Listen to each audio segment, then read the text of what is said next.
Have you ever wondered, what if your blood knew more about you than your mind ever could?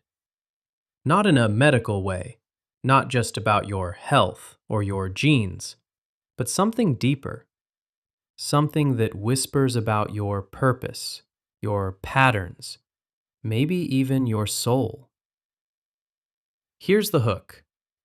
What if those simple letters, A, B, AB, or O, aren't just blood types, but ancient symbols, a quiet map written into you before you were ever aware of your story? Carl Jung, the Swiss psychiatrist who spent his life decoding the unconscious, believed that life constantly speaks to us in symbols, not just in dreams or myths, but through the ordinary details we often overlook: a name, a number, even a blood type. Think about that for a moment. Those quiet little letters you've probably seen on a medical form, A, B, AB, or O. What if they weren't just biology? What if they were a kind of hidden code? A symbolic fingerprint that points not to your physical traits, but to the deeper patterns of your psyche. To Jung, symbols weren't just metaphors. They were messages from the part of us we don't fully understand, the unconscious. And if you've ever felt drawn to certain types of people, or felt like your strengths and struggles were somehow pre-written, you've already brushed up against that mystery. Blood has always held symbolic weight in human culture. Across time and continents, it's been tied to sacrifice, lineage, loyalty, and even the soul itself. It flows through every part of us, unseen but vital, just like the unconscious. It carries our history, our instinct, our essence. So today, I want to invite you to look at your blood type, not just as a medical fact, but as a symbol. What if it offers subtle insight into how you move through the world, how you love, how you lead, how you heal? This isn't about pseudoscience, it's about resonance, patterns, archetypes, the kind of truth you feel more than prove. Because sometimes the most powerful knowledge doesn't come from outside, but from within. So let's take a deeper look at your blood, your psychology, and the hidden stories flowing quietly beneath the surface of your everyday life. If blood has always carried meaning, then it's no surprise that nearly every ancient culture treated it with awe. Across time, blood has symbolized life itself, vitality, soul, and spirit. It's been poured in sacrifice, sworn in loyalty, and passed down through generations like a sacred thread. It connects us, not just to our ancestors, but to something much deeper, the unconscious forces that shape who we are. Carl Jung believed that symbols are the language of the unconscious, and if we follow that thread, it leads us somewhere unexpected: Japan. Now, this theory isn't scientific in the Western sense. It won't show up in peer-reviewed journals or clinical trials. But that's not the point. What makes it fascinating is that it echoes something Jung was already exploring from a different angle: archetypes, timeless patterns of behavior and personality that live within all of us. It's as if East and West stumbled upon the same hidden language, just spoke it with different accents. Ketsuekigata and Jungian psychology aren't about proving facts. They're about recognizing meaning, those strange, recurring patterns that feel ancient and familiar all at once. They're about paying attention to the ways our inner lives mirror universal themes: the sage, the rebel, the warrior, the mediator. In that sense, maybe your blood type isn't just a classification. It's a subtle hint, a symbolic blueprint, a pattern woven into your psychology long before you had words to describe yourself. And maybe that's the real value in these systems, not whether they predict your behavior, but how they reflect your inner journey. When East and West meet in symbolism, they don't cancel each other out, they complete each other. So before we move forward, ask yourself, Could something as ordinary as your blood type be speaking to a truth you've always felt but never fully named? Because sometimes ancient wisdom doesn't need science, it needs listening. So, what does it really mean to know yourself? Not just your likes, your job title, or what you post online, but the deeper truth beneath all of that. Carl Jung called this process individuation, the sacred journey of becoming whole, of bringing your conscious mind into harmony with the parts of you that live in the shadows, the forgotten, the repressed, the mysterious. It's not about becoming someone new, it's about becoming someone real, the version of you that's always been there, quietly waiting beneath the noise of the world. And here's where it gets interesting. What if something as seemingly ordinary as your blood type could offer a subtle clue to that inner path?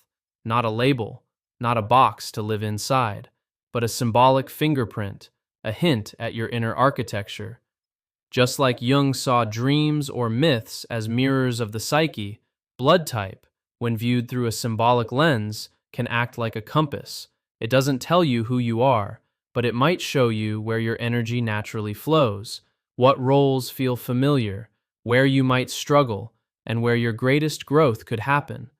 For example, someone with a type A pattern may instinctively seek structure, while someone with type B may chase freedom and flow. Type AB might carry the paradox of both, and type O might lead with raw instinct and strength. These aren't prescriptions, they're patterns.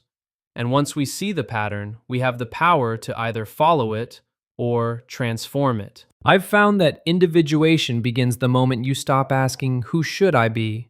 and start asking, "What in me have I ignored for too long?" So maybe your blood type is a whisper from the unconscious, an invitation to dig deeper, to understand why you react the way you do, or why certain life lessons seem to keep circling back. Because in the end, the goal isn't perfection, it's integration. The parts of you that feel broken aren't broken, they're just waiting to be included in the whole. And sometimes, the journey toward yourself begins with a single, simple question: what's already written in me that I've never truly read?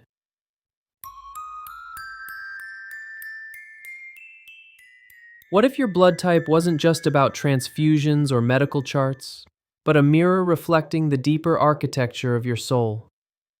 In Jungian psychology, we speak in the language of archetypes, universal characters that live within all of us: the warrior, the sage, the rebel, the healer.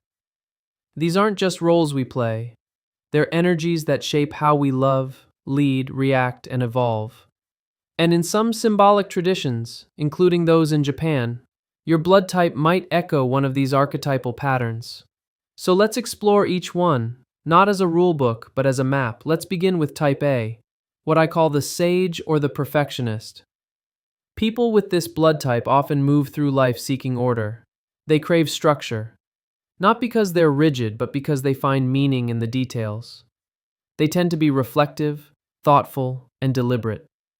They build systems, they solve problems, they create calm in the chaos.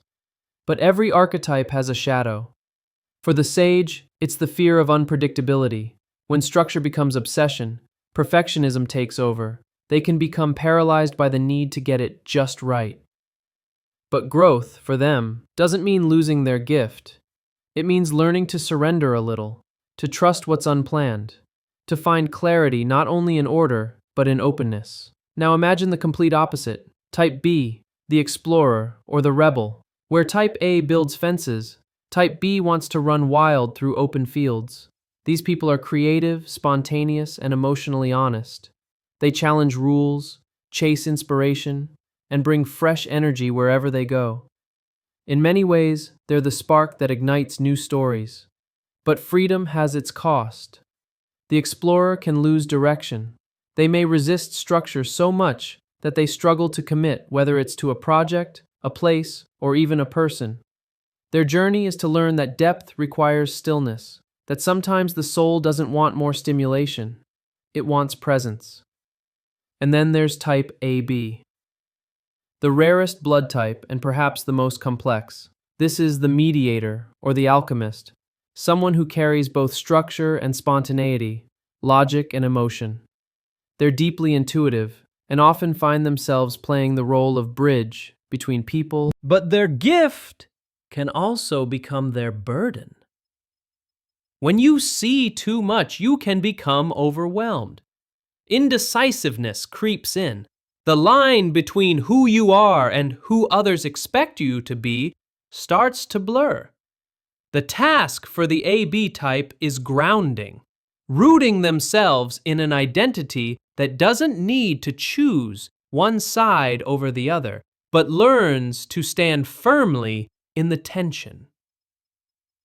And finally, we arrive at type O, the warrior, or the hero. This is the oldest and most instinctual blood type. These individuals move through life with clarity and confidence. They lead naturally. They protect fiercely. They cut through confusion like a blade through fog. There's strength in their presence and a raw power that can be both inspiring and intimidating. But strength without softness becomes tyranny. The warrior must learn to balance action with reflection, to not just protect others, but to allow themselves to be vulnerable too. Because even the hero needs rest. Even the strong need grace. So, which one speaks to you? You may find yourself in one of these types or feel echoes of several. That's okay. The point isn't to define you, it's to reveal you. To offer a mirror and maybe a question. What part of this is already true in me? And what part am I still afraid to become? Because when you see the archetype, you begin to reclaim the story. So here's the truth. Your blood type doesn't define you. It doesn't lock you into a personality, a path, or a fate. It's not a sentence, it's a symbol, a whisper from somewhere deeper, a subtle clue pointing toward who you might already be becoming. Carl Jung said that the goal of life isn't perfection, it's integration. Not to cut away the parts of you that don't fit, but to weave them in. To take the strengths, the shadows, the contradictions, and bring them into conversation with each other. That's how wholeness begins. And maybe your blood type, when viewed symbolically, is one more thread in that tapestry. It may offer a reflection, a nudge. Maybe it explains why you've always been drawn to structure, or why freedom has always felt more like home. Maybe it helps you understand why you lead, or why you observe quietly from the back of the room. But here's the thing. Symbols can only guide us if we're willing to look inward. You could know your type and read every description out there, but if you're not paying attention to your life, your habits, your inner voice, none